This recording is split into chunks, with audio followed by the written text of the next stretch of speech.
اب ہم پڑھیں گے جناب محسن نقوی کی ایک نظم کا عنوان ہے خوبصورت ترین لڑکی۔ گاؤں کے بے چراغ رستے میں،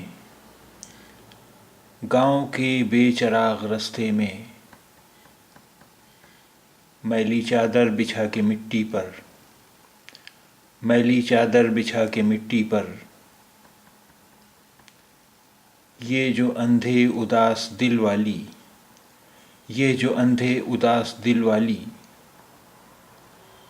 ایک پاگل دکھائی دیتی ہے، ایک پاگل دکھائی دیتی ہے،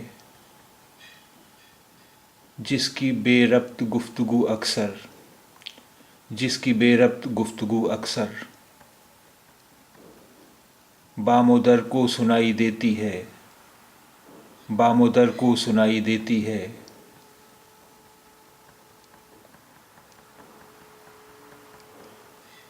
جس کی آنکھوں میں رات ڈھلتی ہے، جس کی آنکھوں میں رات ڈھلتی ہے، جس کی شہرک کے ڈھلتے موسم میں، جس کی شہرک کے ڈھلتے موسم میں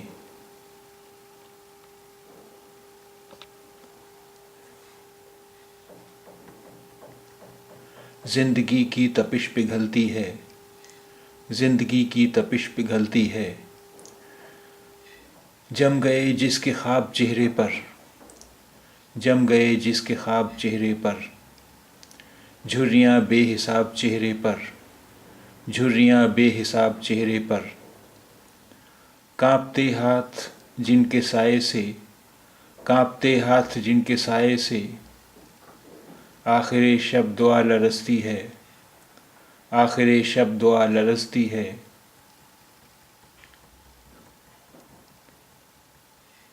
جس کی اکھڑی اکھڑتی سانسوں سے، جس کی اکھڑی اکھڑتی سانسوں سے روز و شب کے بھنور گریزاں ہیں، روز و شب کے بھنور گریزاں ہیں، بھوک جس کے لیے غذا جیسی، بھوک جس کے لیے غذا جیسی، جسم کے نزدیک پیاس پانی، جس کے نزدیک پیاس پانی ہے، جس کے نزدیک پیاس پانی ہے،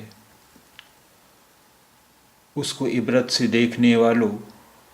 اس کو عبرت سے دیکھنے والوں، اس کے بارے میں اپنے گاؤں کے، اس کے بارے میں اپنے گاؤں کے داستاں گو بزرگ کہتے ہیں،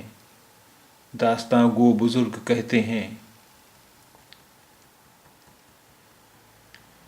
یہ اکیلی اداس بنجارن، یہ اکیلی اداس بنجارن،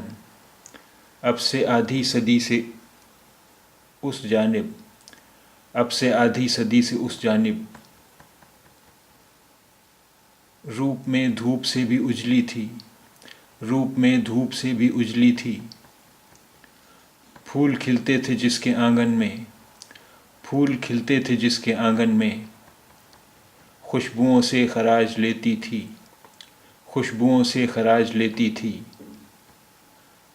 اب سے آدھی صدی کے اس جانب، اب سے آدھی صدی کے اس جانب، یہ اکیلی اداس بنجارن، یہ اکیلی اداس بنجارن،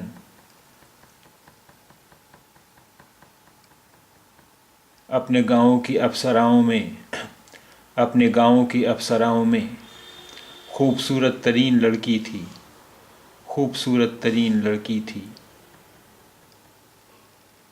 محسن نقوی۔